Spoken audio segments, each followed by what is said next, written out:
2 semaines pour apurer le fichier des effectifs de l'hôtel de ville de Libreville. C'est l'objectif que s'assignent les autorités municipales à travers une opération de recensement physique des agents initiée dans l'enceinte de la mairie centrale.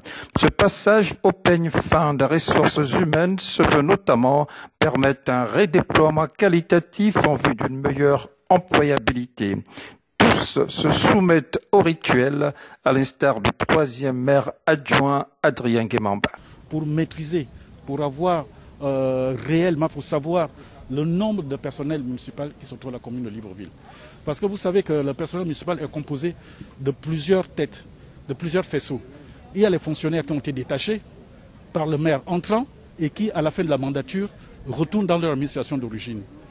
Il y a le personnel de cabinet politique qui est très changeant, comme vous le savez, parce qu'on nomme un chargé de mission et au fur et à mesure, on peut les changer. Troisièmement, il y a des experts qui viennent de l'extérieur, quelquefois des anciens retraités, qu'on reprend pour leur expertise.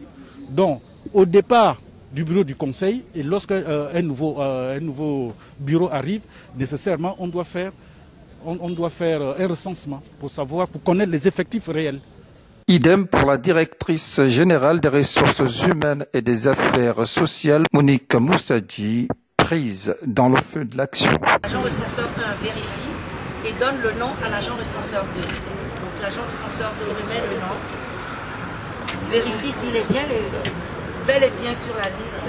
Disciplinés et coopératifs, les agents municipaux ne désemplit pas sur les sites affectés à la circonstance. Ici, l'accent est mis sur la présence de l'agent.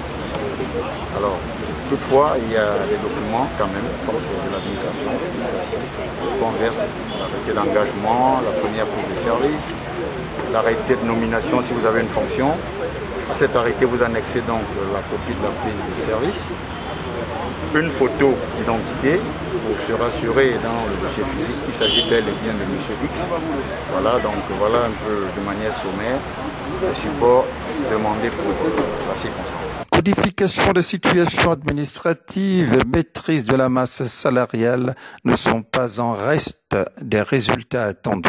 Nous avons une dette sociale assez élevée. Lorsqu'on maîtrise la masse salariale, on sait comment redéployer cette masse salariale. Vous comprenez? C'est comme quand vous avez 100 000 francs en main, chaque fin du mois, vous savez comment l'utiliser. Or, si vous avez des besoins qui sont supérieurs à ce que vous avez, vous ne pouvez pas atteindre des objectifs.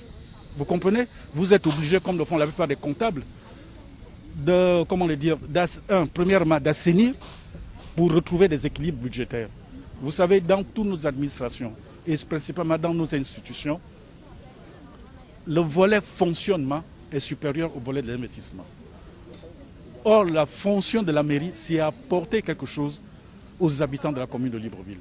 Si le fonctionnement prend le pas sur l'investissement, on n'aura pas fait grand-chose. On passera le temps. Voilà un peu ce qui se passe.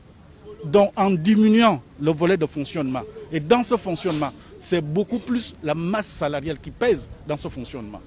En la diminuant, cette masse salariale, on pourra redéployer le surplus qu'on va retrouver dans l'investissement et opérer maintenant au niveau de la commune de Libreville, soit accompagner le gouvernement dans sa politique publique en ce qui concerne les routes, dans ses politiques publiques. Les routes, on pourra construire des écoles, des préscolaires, on pourra construire des centres de santé, on pourra faire beaucoup de choses. Voilà. L'éligibilité des agents à la Caisse nationale de sécurité sociale CNSS, c'est la liquidation des acquis de ceux invités à faire valoir leurs droits à la retraite, sont également au cœur de cette opération de salubrité administrative.